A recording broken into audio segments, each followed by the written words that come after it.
So we have paid off $42,000 so far through the end of August. So we've paid off medical bills, we paid off an auto loan, we've paid off a few credit cards, and then in there, partial payments to a family loan, back child support. We haven't paid anything on student loans yet. That's coming next year. We really were forced into it. We are the statistic of the family that had lots of income but was not managing any of it. We didn't have a budget for 9 years, and we were slowly moving towards the tipping point where it was going to get really ugly, and then it was slow moving, and then my husband got sick.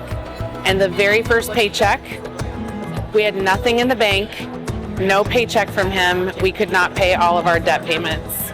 So we actually didn't change anything for 6 months. It just got worse and worse and worse.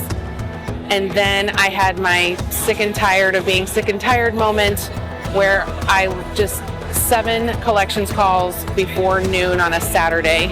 And I broke down in front of my husband and said, we have to go on a budget. And once we did that, we were able to start cleaning up our debt. We had to get control of that. My husband, like I said, was really sick, and I could not talk to him about this at all. And I was very private about what was going on. The only people that knew about my husband being sick and not working were my parents and my sister and her husband. And I finally had to tell my manager because it was affecting my performance at work. And that was it. So I was not talking about it, and it was weighing down so heavily.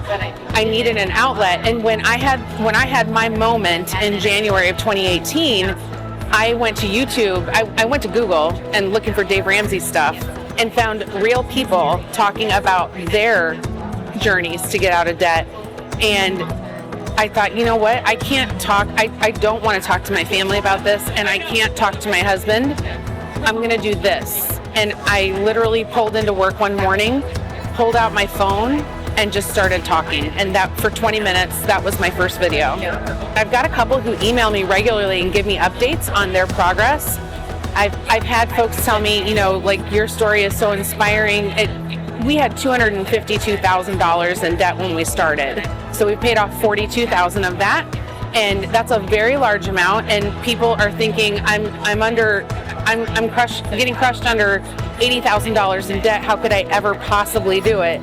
They're seeing, I think the fact that we have such a large number is very encouraging to those folks. And the fact that, regardless of what was going on, because things were still coming crashing down around me at the time that I started my channel, I could hardly get through a video without crying. So I think they're seeing, I was very transparent about that, and I think that they're seeing that despite all the odds, it can be done. And so, some were already out there and doing it. Others were like, others were saying, I found you, and now I know there's hope. The very first thing you need to do is have a budget. And I know that is such a bad word, and it has such a negative connotation for so many people. But honestly, a budget can save you. It literally did that for us. I had been on one many years before, and it worked great when I was single. We'd never done it as a married couple. And 9 years of not doing that led to the mess that we were in. And because we are 2 spenders, whether you're a spender or a saver, you have to give every dollar a name and an assignment. You have to put it to work. And if you're not doing it before you get that money, then it's just going to go do its own thing.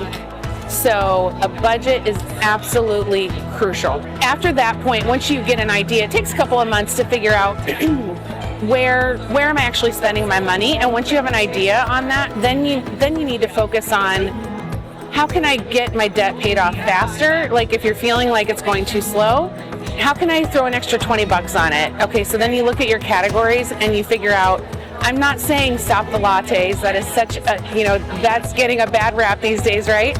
I'm saying where can you do better? Just in general, because every $5 or $10 that you do better every month adds up. That adds up over time, and before you know it, you will get so much momentum, and it'll be so much easier. Whatever things you thought were important before will not be as important later. because your debt will become your focus once you get some momentum. I think it's really important to be open and honest with your kids about the decisions that you're making with money. And you don't have to give them all the details. And of course it needs to be age appropriate. But as they get older, once they start entering, junior high and high school, they comprehend a lot of things that aren't being said. So the thing that we did when my husband got sick, our youngest was still living at home, and we talked and we decided that we needed to be very open with him about what was going on. Of course, he knew his dad was sick, but to understand the impact this was having on us financially. And we didn't decide to have that conversation until after we got control of things. So that spring of 2018, we actually sat down and had a conversation with him about the mistakes that we had made and the things we were doing to try to fix it and what impact that was going to have on us as a family, including him. And then he bought into it. And so I think that's really important, and you can start that much sooner than we did. You can start it from the time they're very young and, age appropriate, have those conversations so that they understand the ramifications or, what their choices are and the consequences of making one choice over another or the benefits of making one choice over another.